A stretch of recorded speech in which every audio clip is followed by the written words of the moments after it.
Good morning, friends. Dear students, today we are going to see a new poem, probably the most unique poem in this ninth English Kumar Bharati. Have you ever seen?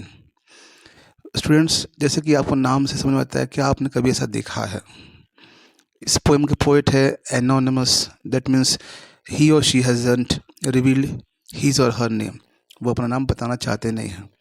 So students, let's start our poem without wasting any time. Have you ever seen a sheet on a river bed?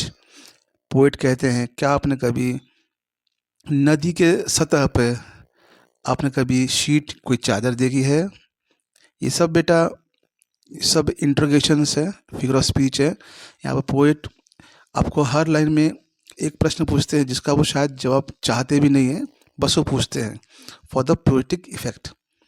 इसमें बहुत सी puns, हर line में लगभग पन use किए। पन means जिसका एक से ज़्यादा मीनिंग हो। ओके, सो फर्स्ट लाइन है, have you ever seen a sheet on a river bed? Second, और a single hair from a hammer's head. I don't think किसने हैमर्स के हेड में सिंगल हेयर देखा होगा। Okay, has the foot of a mountain any toes? क्या बेटा mountains के कोई पैर या अंगूठे होते हैं? नहीं, लेकिन यहाँ पे माउंटेन्स के बेस के बारे में बात हुई है। And is there a pair of garden hose? Hose means बेटा होता है सॉक्स, मोजे। ओके, तो गार्डन के बेटा कोई मोजे होते क्या? नहीं, लेकिन एक माली होता है जो दिन भर गार्डन की रखवाली करता है। नेक्स्ट स्टेंजा है, does the needle ever wink its eye? क्या बेटा कभी भी कोई सुई आंख मारती है? नहीं, लेकिन यहाँ पर हम जब उसमें कोई धागा घुसाते हैं तो we also are kind of a wink our eye. तो यहाँ पर पोइट ने पंग यूज़ किया है जो कि विंक है। Why doesn't the wing of a building fly? क्या बेटा कोई बिल्डिंग के पंख होते हैं? क्या वो फ्लाई करती है? नहीं, लेकिन हाँ आपको जरूर पता है कि बिल्डिंग में बहुत से विंग्स होते हैं, like A B C D. So यहाँ पर भी पोएट ने पन यूज़ किया है for the different means. Can you tickle the ribs of a parasol? यहाँ बेटा पैरासोल मीन्स होता है अम्ब्रेला, छाता।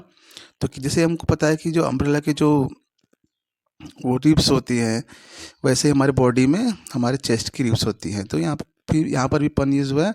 और रिब्स को क्या हम बेटा उसको गुदगुदी कर सकते हैं, यहाँ पर पोएट यूज़ कर रहे हैं। और open the trunk of a tree at all? हाँ बेटा, यहाँ पर भी ट्रंक एक पन है। ट्रंक क्या नहीं है, तो पेड़ का एक तना या फिर एक large storage box. Are the teeth of a rake ever going to bite? बेटा गार्डनर जो एक इंस्ट्रूमेंट यूज़ करते हैं for the cleaning of the stones, उसको रेक कहते हैं। वो बहुत नुकीले होते हैं, तो क्या वो हमें काटने के दौड़ते बेटा? नहीं। Have the hands of a clock any left और राइट? हैंड्स बेटा ऑफ क्लॉक मीन्स बेटा घड़ियों की जो सेकेंड्स और मिनट्स की जो होता है वो हो गया क्लॉक का। वैसे ही हमारे जैसे लेफ्ट और राइट हैंड होता है।